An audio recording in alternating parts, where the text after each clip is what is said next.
Ya ves el estado en que ha quedado el Chesche, el enérgico y brioso. Pero es un grandísimo favor que me ha hecho Dios nuestro Señor en desocuparme por completo de la vida activa y dejarme con la vida pasiva. Quiero decir que Dios me da la ocupación de buscar mi fin y de orar por los hombres pasados, por los presentes y por los que han de venir hasta el fin del mundo.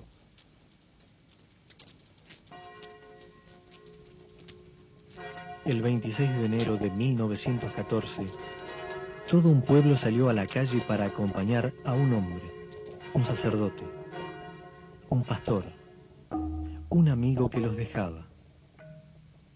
Estaba ciego, pero había llegado a ver más de lo que muchos habían podido ver. Un hombre con los pies en su tiempo y la mirada en el futuro. Ese hombre, sin nada de extraordinario, con la cálida sencillez que lo caracterizaba, los abandonaba, pero les dejaba el fruto de años de trabajo, de acercamiento a Dios.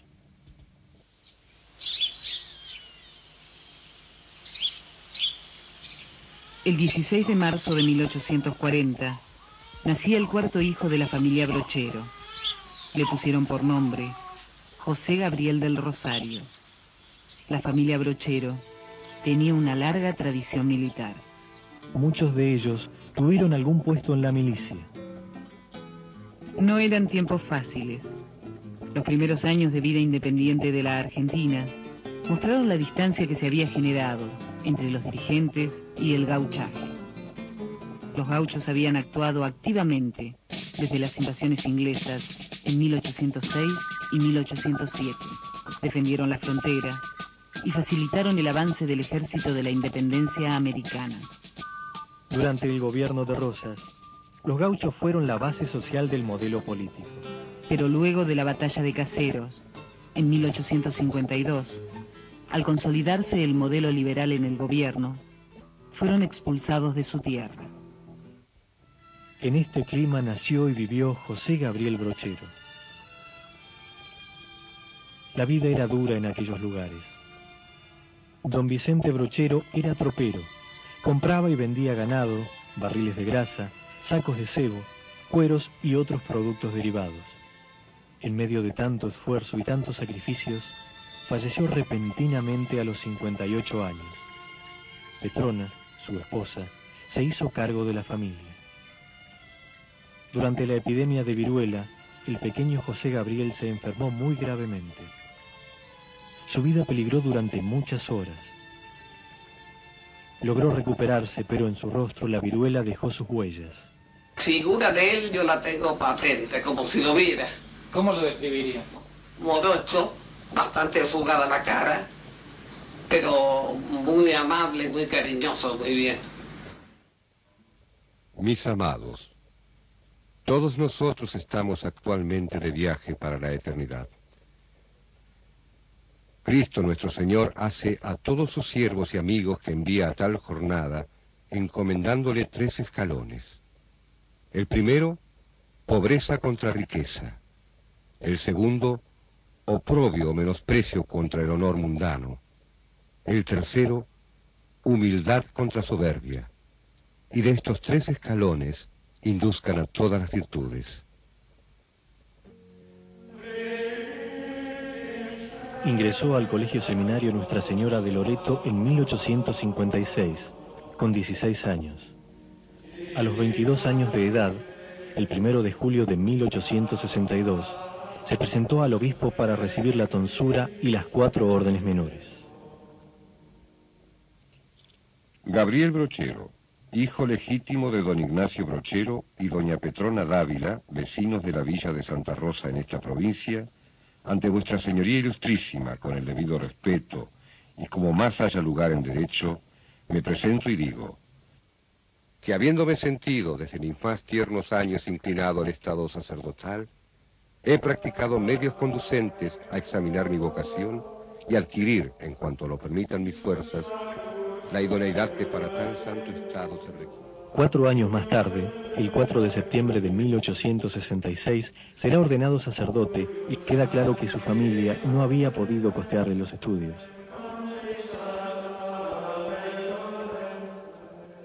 La formación la recibió en el seminario de Córdoba, el seminario mayor Nuestra Señora de Loreto. La formación intelectual la recibió en la universidad. Los seminaristas de aquella época iban a hacer sus estudios filosóficos y teológicos en la Universidad Nacional, lo que hoy es la Universidad Nacional de Córdoba. Muchos de sus compañeros que siguen derecho viven con él en el seminario de Loreto. Es el caso del Juárez Celman, presidente de la Nación, entre 1886 y el 90. Y muchos de sus compañeros que siguen letras, humanidades o derecho en la Universidad de Córdoba conviven con él en este ambiente y él se va educando y conviviendo en un ambiente intelectual, también con sensibilidad política, con inquietudes juveniles, ¿no? Pero la formación espiritual estaba marcada en aquella época fuertemente por los padres de la Compañía de Jesús. Por eso hay toda una tradición espiritual jesuítica en el alma de Brochero, ¿no? De allí su amor, su conocimiento, su pasión por los ejercicios, que es lo que él lleva atrás de la sierra.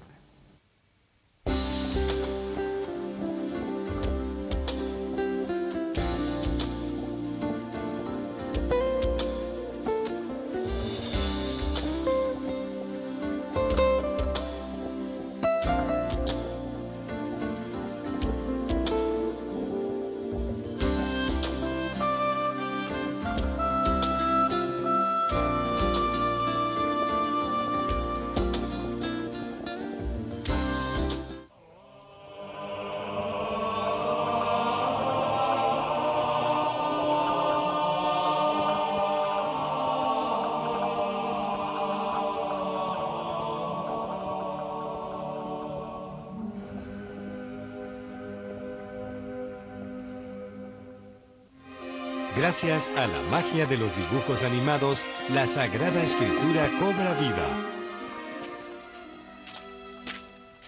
Levántate, toma tu camilla y camina.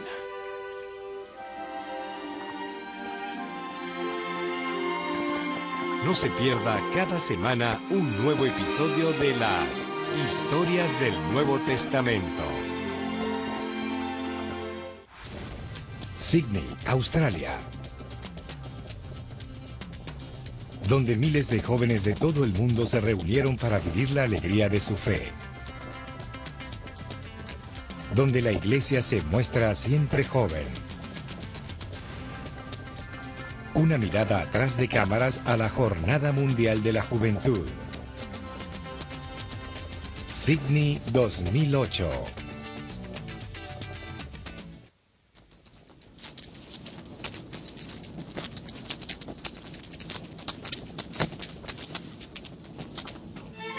En marzo de 1869, José Gabriel Brochero fue nombrado prefecto de estudios del Colegio Seminario Nuestra Señora de Loreto.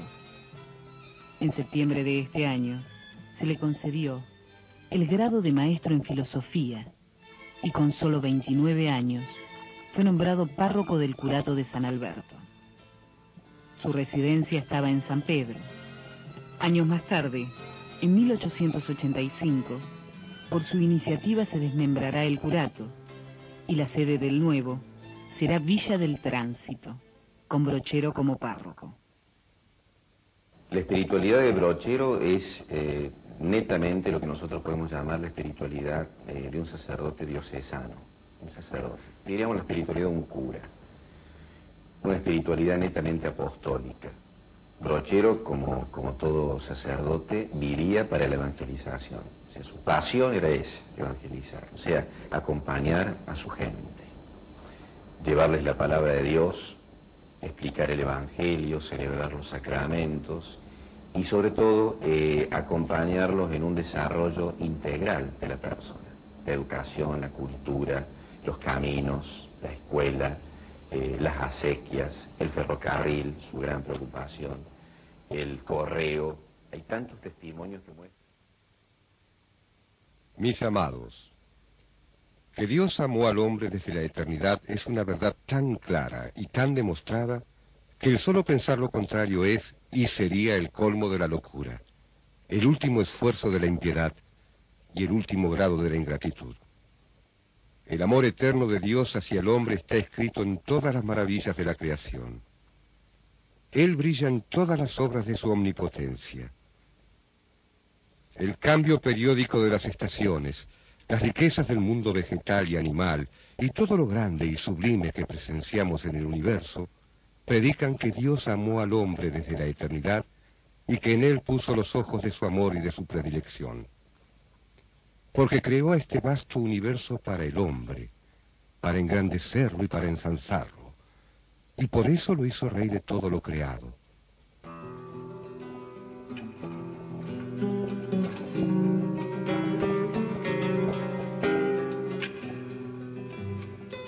El departamento de San Alberto comprendía cerca de 4.400 kilómetros que combinaban llanura, con escasez de agua, bosques, las sierras de Pocho y Achala, con hermosos valles, mesetas y barrancas.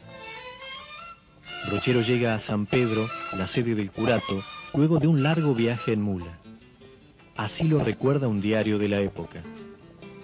San Pedro era la villa más importante del departamento, y por lo tanto, asiento del curato y también de la primera autoridad civil. A pesar de todo, tenía como capilla una pobre casucha, y el edificio que para este objeto se había principiado permanecía sin continuarse por falta de recursos. Brochero levantó suscripciones, y de los que no pudo conseguir dinero, obtuvo trabajo personal. Brochero, sin asustarse ante el desafío, emprendió la trabajosa obra. Pero cuando ya estaba llegando a su fin, se le terminaron los medios. En vano trató de rogar la generosidad de los vecinos. Nada pudo conseguir. Por casualidad, en San Pedro estaban de vacaciones 6 seminaristas y el rector del colegio de Loreto. Cuando los jóvenes vieron a Brochero trabajar, comenzaron a ayudarlo, amasaron cal y tiraron ladrillos. Esto fue solo el principio. Brochero construyó, transformó y reformó la región. La iglesia de San Vicente fue erigida por Brochero en el lugar de un oratorio pajizo. El pueblo también fue fundado por el cura. Durante la construcción de esta capilla, Brochero, director y trabajador, sufrió un accidente. Un día arrastraba un tirante con su mula por entre la serranía. La mula se asustó. Brochero cayó sobre las piedras y se fracturó una pierna. Con muletas y haciéndose alzar sobre el caballo durante un mes, supervisó la finalización de las obras. Con la ayuda de los vecinos, su tarea de constructor no se detiene en San Pedro, Las Rosas o San Vicente. La Casa de Ejercicios de Villa del Tránsito se vincula con toda la obra de Brochero, con su espiritualidad y con su estilo pastoral. Desde los tiempos en que los jesuitas se establecieron en Córdoba, hacia 1599, los ejercicios espirituales de San Ignacio de Loyola se convirtieron en un recurso pastoral que alimentó la vida espiritual de la Argentina y otros países de América. En el siglo XVIII, en Argentina se destacó la labor de Antonia de la Paz y Figueroa, conocida como Mamá Antula, que, una vez expulsados los jesuitas, continuó su obra. Recorrió las provincias organizando tandas de ejercicios. También visitó Córdoba, donde la tradición de los ejercicios se hizo muy fuerte. Brochero, como lo había hecho un siglo antes María Antonia de Paz y Figueroa, descubrieron que los ejercicios de San Ignacio son de la Iglesia, un bien para todos, y por lo tanto, como hijos de la Iglesia, buscaron que este medio llegara a todos. Si había jesuitas, bendito sea Dios. Si no había padres de la compañía, procuraban darlo lo mismo, porque habían percibido el bien enorme que hacía la gente. Su primera tarea relevante es la de los ejercicios espirituales, que él hace durante 7 u 8 años, llevando tanda de ejercicios por el camino de la sierra a Córdoba, en tandas de 200 y 300 personas, varones y mujeres, en tandas separadas. Lo hace hasta 3 y 4 veces por año durante 7 u 8 años. 3 días cruzando la sierra en pleno invierno, con nevadas quizá, traerlos a Córdoba, 8 días de ejercicios espirituales, en silencio, en oración, y luego otros 3 días para volver. Eso fue transformando su gente. Pero no nos olvidemos, era gente que no sabía leer, no sabía escribir, por lo tanto era brindarle la oportunidad a esa gente que no tenía acceso prácticamente a nada, de un encuentro con Dios único. Cuando Brochero se va dando cuenta de que El superior de la residencia jesuítica de Córdoba, padre Bustamante, comentó la obra de Brochero en una carta. Gran número de sus feligreses apenas conocían el nombre de los ejercicios.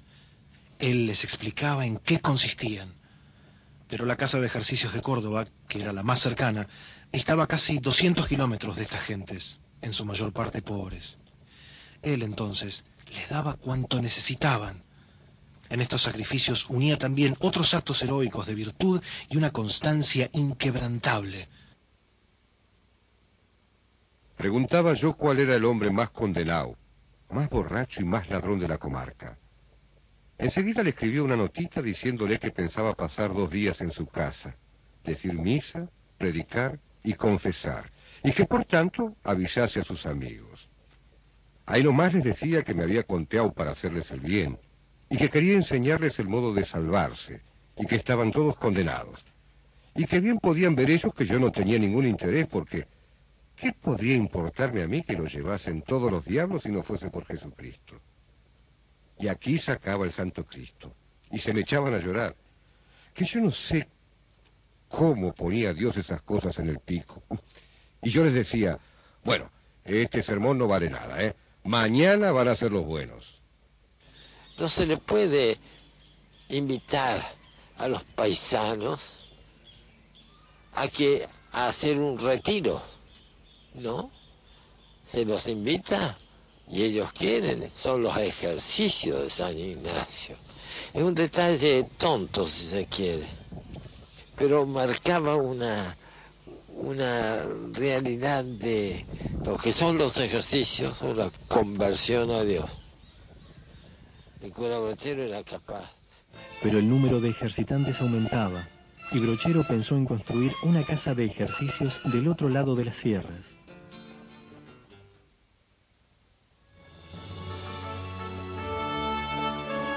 La confirmación perfecciona la gracia del bautismo. Es el sacramento que da el Espíritu Santo para decir más firmemente, Abba Padre, para amar con mayor firmeza a Cristo, hacer más sólido nuestro vínculo con la Iglesia y con su misión, así como para confesar valientemente el nombre del Señor Jesús.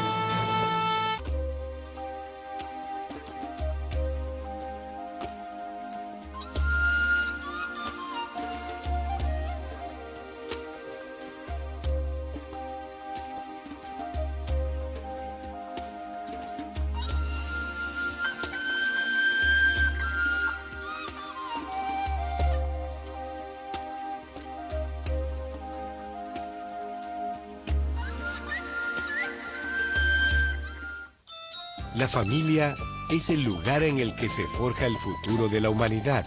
Tomás y Elena lo saben muy bien al momento de educar a Sara y Alex. Dios quiere que recemos por aquellas personas que están lejos de Él. Y también saben que nuestra familia como iglesia es mucho más grande que el número de los que viven en casa. Sí, pero es un domingo muy especial. Hoy es el domingo de la Divina Misericordia. Mi familia católica. Fundador, perseguido, mártir, pero sobre todo sacerdote. Desde las sombras de la Guerra Civil Española, brilla entre nosotros el testimonio de Pedro Póveda, el grito y el silencio.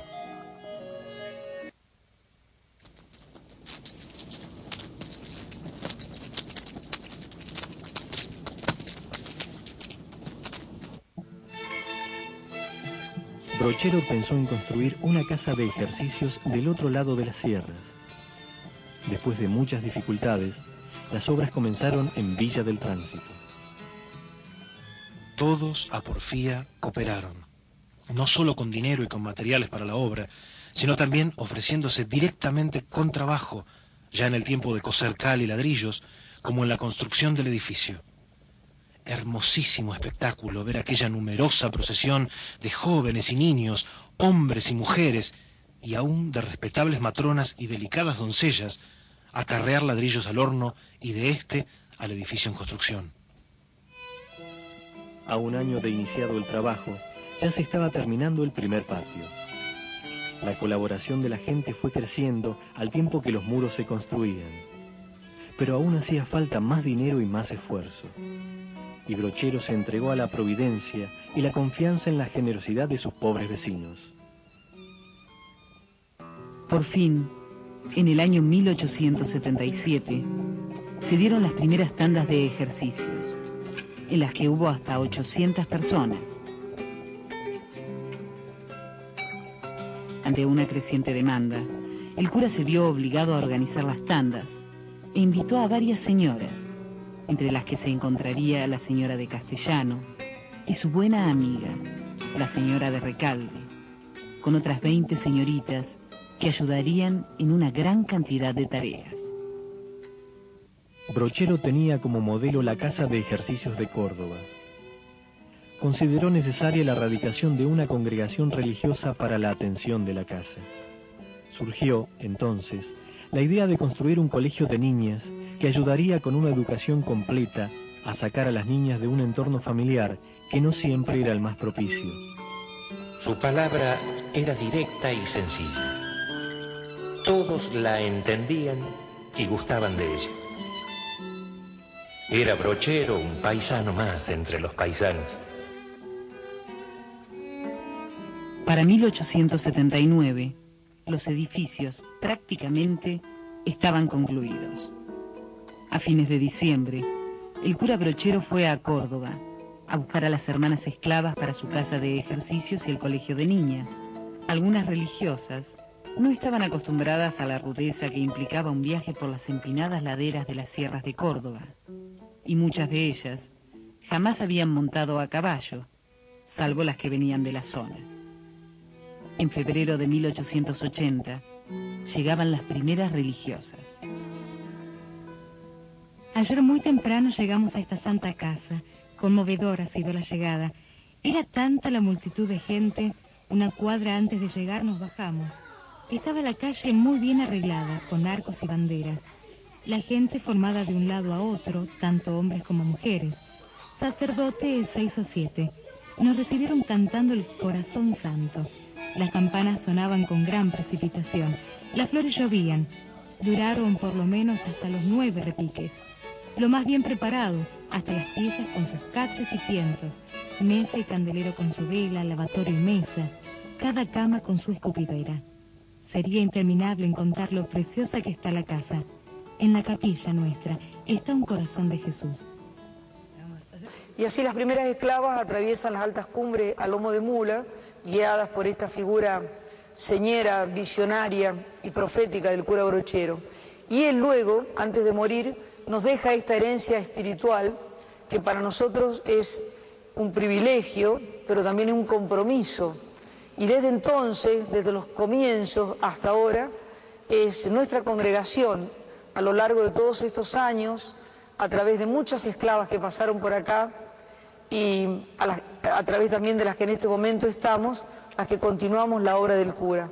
Podríamos decir que, si bien es cierto que él no nos fundó, pero nosotros, las esclavas, lo sentimos en cierta manera como nuestro padre espiritual y por ende nosotras sus hijas. Ciertamente la casa de ejercicios es la principal de las obras del cura Brochero, en donde se palpa la opción sacerdotal del siervo de Dios. En agosto de 1877 se dieron las primeras tandas. Hasta la muerte del cura Brochero se tienen registradas 158 tandas, con un total de 38.046 ejercitantes, que ocuparon las habitaciones que rodeaban sus 2 patios. Al señor doctor don Miguel Juárez. Querido, el doctor Soria se ha pasmado al ver la magnitud, solidez y belleza del edificio y, Como tu gobierno es modelo de ilustración y de progreso, quiere tu condiscípulo que no se diga que en tu periodo hubo una obra que ayuda a la honra de la provincia y que tú no hayas cooperado con decisión a ella. Ayuda pues a tu condiscípulo, quitándole de encima el peso que lleva cual si fuera un macho mular. Sin más, te saluda tu cura, que ya cuenta con los 100 fuertes siquiera hasta la terminación del establecimiento. José Gabriel Brochero. El siervo de Dios recorría su curato incansablemente. Veía y se preocupaba tanto por la falta de agua, de caminos, de una iglesia, como aquellas otras necesidades más profundas que parten del corazón del hombre. Aún hoy, sorprende la cantidad de obras que emprendió el cura Brochero.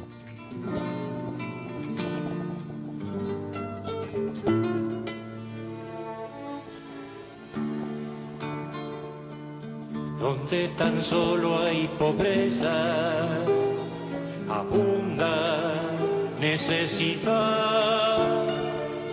Poco sobre poco es mucho, mucho sobre nada es más.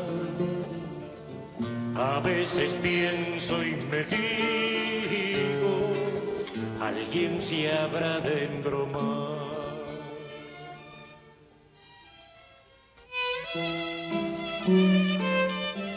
Dentro de las anécdotas y de la leyenda hay una que sobresale y que ha pasado a la imaginación popular de una manera muy distinta.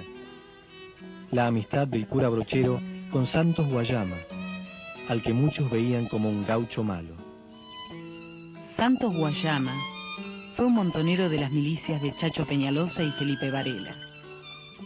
Las autoridades de la zona de Cuyo se preocupaban por sus frecuentes incursiones a las poblaciones. Años más tarde, el mismo Brochero le confiará a su amigo la historia de cómo se habían encontrado y de lo que había acordado. Y después del saludo, presentación y estrategias de estilo, le hice la siguiente propuesta. Que yo pagaría a don Patricio Llanos la deuda que con él tenía y cualquiera otra que tuviese. Que le sacaría indulto del gobierno nacional y que le haría dar una ocupación militar en Buenos Aires o en otra provincia con tal que no fuera ninguna de las 4 mencionadas. Y que por su parte únicamente se comprometiese a entrar a ejercicios en la Casa del Tránsito con 300 de sus amigos, dándole yo todo lo que necesitasen hasta volver a sus casas. Le dio a su gente lo mejor que pudo darles, los ejercicios espirituales. Eso que de suyo parecía imposible en esta zona, él lo realizó. Entonces, un hombre profundamente religioso. El señor cura cumplió lo prometido.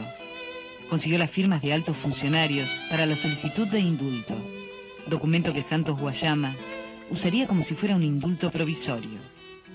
Brochero le advirtió que tuviera cuidado. Así, en San Juan, bajo pretexto de darle dinero para comprar ganado, llamaron a Santos Guayama a una estancia. La trampa funcionó. Guayama, desarmado, fue apresado. Brochero trató de agotar instancias para conseguir salvarle la vida. La señora de Avellaneda no me contestó hasta hoy. Y a los 5 días vi en un diario, con profundo dolor de mi alma, que Guayama había sido muerto en la cárcel pública. Y varios sanjuaninos me dijeron que había sido fusilado allí. Lo mismo me confirmó el doctor Oros, que fue el abogado de Guayama. Y he ahí lo que hice por este amigo. Y he ahí el cómo y el dónde acabó su vida. Y he ahí cómo se frustraron todos mis esfuerzos y las ansias de innumerables personas.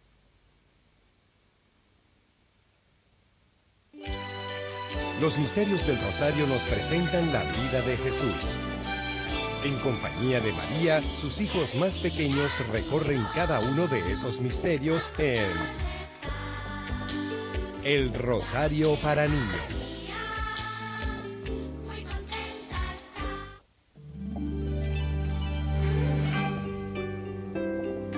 Si ustedes supieran lo hermosa que es un alma sin pecado, estarían dispuestos a sufrir cualquier martirio con tal de mantener el alma en gracia de Dios. Santa Rosa de Lima.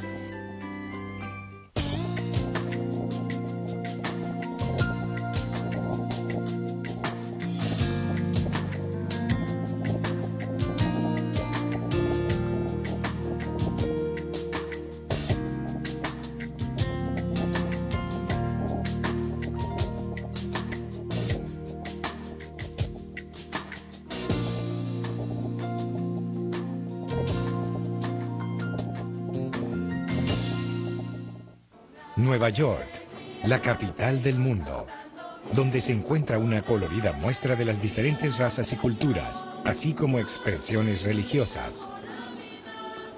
La presencia de los hispanos ha jugado un papel muy importante en la conformación de la arquidiócesis de esta ciudad.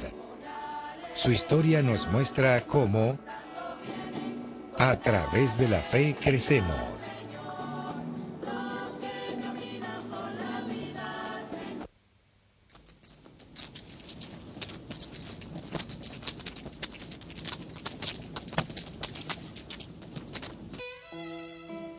Pastor, su ánimo, su sentido de la justicia, su preocupación por la gente, hacían de él un sacerdote cercano, una persona querida que construía puentes, caminos visibles e invisibles.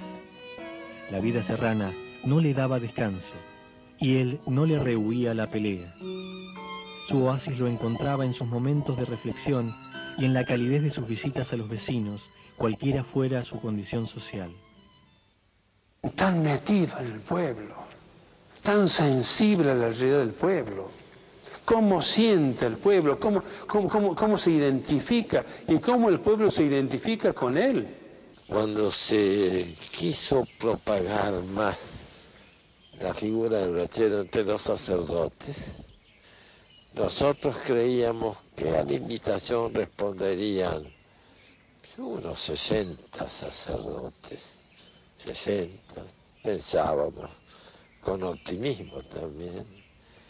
Fueron 400 sacerdotes durante 3 días.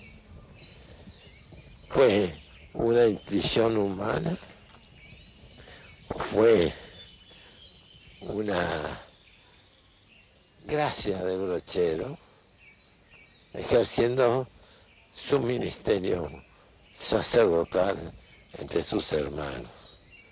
Yo creo que fue esto. Quedó claro, al menos como conciencia, que lo que la Iglesia espera que un sacerdote sea, aparece claramente en la figura de Brochero.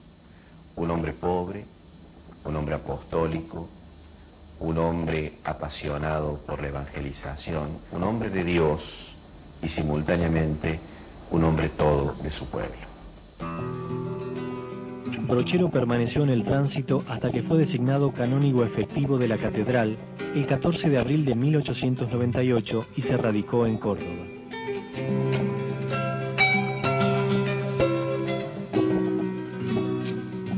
Su nuevo oficio le permitió asistir espiritual y materialmente a los recluidos de la penitenciaría y predicar novenas y ejercicios espirituales en otros lugares de la República Argentina.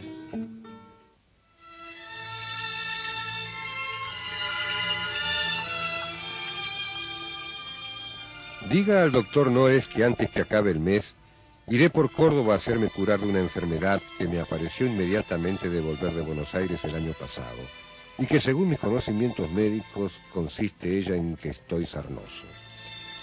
Que se apronte por consiguiente para curarme en 4 días, a fin de poder pasar en el corriente mes a Buenos Aires a hacer iniciar los trabajos de nuestro ramal. El cura Brochero visitó Buenos Aires buscando que se acelerara el inicio de los trabajos del ramal ferroviario. Fue allí donde se le confirmó el diagnóstico de lepra. Lepra. Por eso lo dejaron solo, se retiraron mucho las familias y papá lo atendió hasta el último momento. No quiso volver por nada. ¿Por qué era? Porque le dijeron que lo que tenía era lepra. Mi querido obispo, Si bien le dije en marzo que como cura lo acompañaría otros 2 años más, y como ahora mi vejez me dice que no puedo soportar el peso del curato del tránsito, le aviso que solo lo acompañaré en los meses de calor del año entrante. Por otra parte, como algunos de los médicos, no todos, dijeron que mi enfermedad era lepra, me disparan las esclavas, los jesuitas y hasta la señora de Recalde, a pesar de ser ella y su esposo uno de los principales amigos y de los que más me quieren. Me dispara. Y por eso le acaban de pedir que me saque pronto del curato y lo ponga a Acevedo antes que se vaya del tránsito. Un hombre santo, pero un hombre profundamente humano. O mejor dicho, porque era santo, era un hombre profundamente humano, ¿no? Un hombre capaz de expresar en sus cartas sentimientos de afecto, de cariño, de ternura. Y es interesante ver esto, cuando él va percibiendo su enfermedad de lepra. Le pasó a él lo que a cualquiera de nosotros podría sucedernos en una enfermedad, en esa enfermedad u otra enfermedad grave. Tiene miedo. O incluso como que le cuesta aceptar o guarda la esperanza de que no sea algo tan terrible. Porque le sucedió a Jesucristo al despedirse de los apóstoles, en quienes estábamos representados todos los hombres. Lo que sucede a un amoroso padre cuando, estando en el lecho de la muerte, ve que va a dejar a sus amados hijos, se enternece, avigoriza su amor hacia ellos. El 21 de agosto de 1907, el cura Brochero le pidió al padre Acevedo que se hiciera cargo provisoriamente del curato. La feligresía lo despidió con un banquete. 2 días después, Brochero partió con rumbo a Santa Rosa de Río Primero. Eso significó para él quedarse solo. Significaba un dolor, cuidado, no solamente un dolor de él hacia la gente, un dolor de la gente hacia él, porque la gente amaba a su cura, pero no podía acercarse a él. Porque uno podía atender a este sacerdote enfermo de lepra, pero... En el dolor y la soledad de su enfermedad, Brochero se entregó generosamente a la voluntad de Dios y volvió a su casa paterna.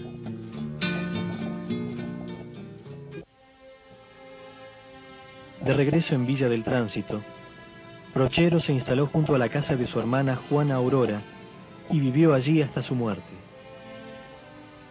Había puesto algunas condiciones para poder instalarse allí. Para ir yo a tu casa necesito 2 cosas. Primero, que las esclavas me prestasen todos los elementos para decir misa en mi pieza. Y segundo, adquirir unos cuantos pesos, o que tú me ayudes con algunos, para atender a las necesidades de los pobres que irán a pedirme que las surta. En 1910, el cura Brochero, en una carta a su amigo Romualdo Recalde, hacía referencia a los primeros síntomas de ceguera. A partir de entonces se hará escribir las cartas por otra persona, y más tarde hará uso de la máquina de escribir.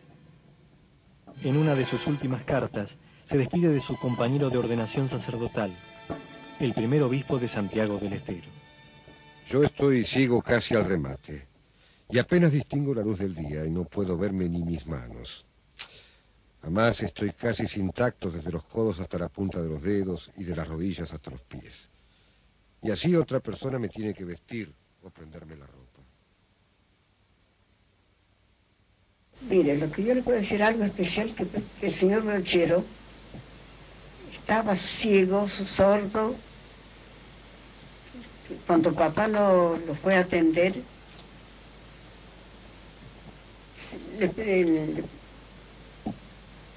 parece que tuvo como don de penetración, porque papá se reveló mucho, se impresionó mucho al verlo en el estado que estaba.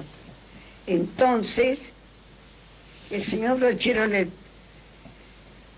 dio un golpe en el hombro y le dijo: no tengas miedo, porque ni tú ni ninguno de tus hijos se va a contagiar. Esto es solo para mí. En casa eran lágrimas que se derramaban por Brochero. Todas lo queríamos mucho, mucho, mucho.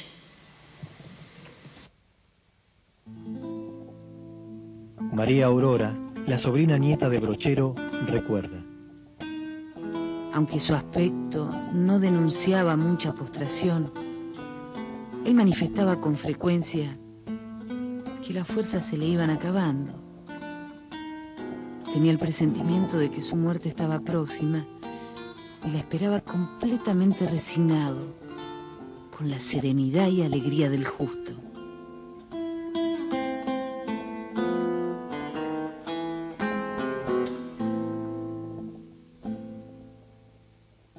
La muchacha que lo asistió hasta su muerte recuerda.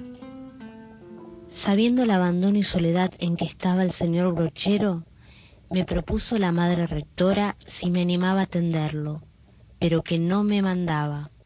Yo acepté. Le ponía los fomentos calientes que el médico le había recetado, no alcanzando a atenderlo más que el día en que murió, pues estaba muy mal. Yo permanecía a un lado secándole la transpiración.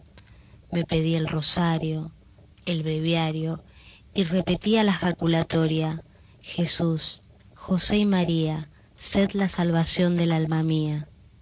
Que digamos fue un momento doloroso y él no disimula su dolor, su soledad, le duele.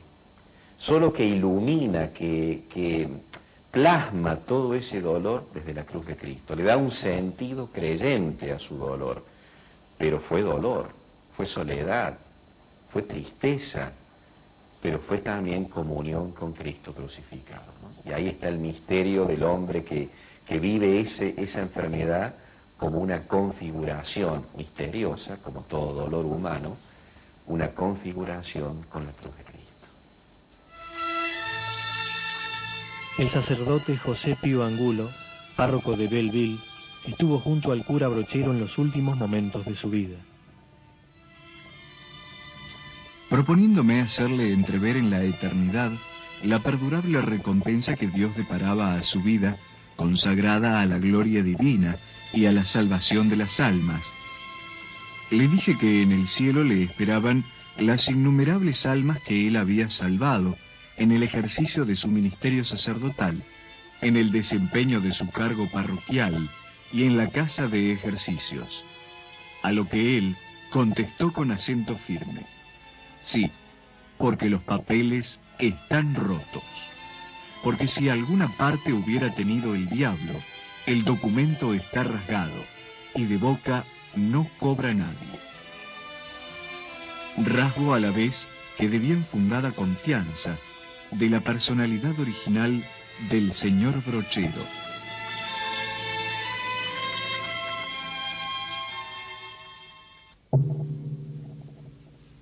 Eran las 8 de la noche del lunes 26 de enero de 1914. Fuimos a verlo y lo encontramos muerto. Y a esa hora empezaron a redoblar las campanas en la capilla del colegio y en la parroquia. Lo revistieron con los ornamentos y lo velaron en la mesa que había servido de altar, donde 6 días antes había celebrado su última misa. Al señor obispo de Santiago del Estero, doctor Juan Martín Yáñez. Mi querido, me ha movido escribirte tal cual esta, porque 3 veces he soñado que he estado en funciones religiosas junto contigo, y también porque el 4 del entrante enteramos 47 años a que nos eligió Dios para príncipes de su corte, de lo cual le doy siempre gracias a Dios, y no dejo ni dejaré aquellas cortitas oraciones que he hecho a Dios a fin de que nos veamos juntos en el grupo de apóstoles en la metrópoli celestial.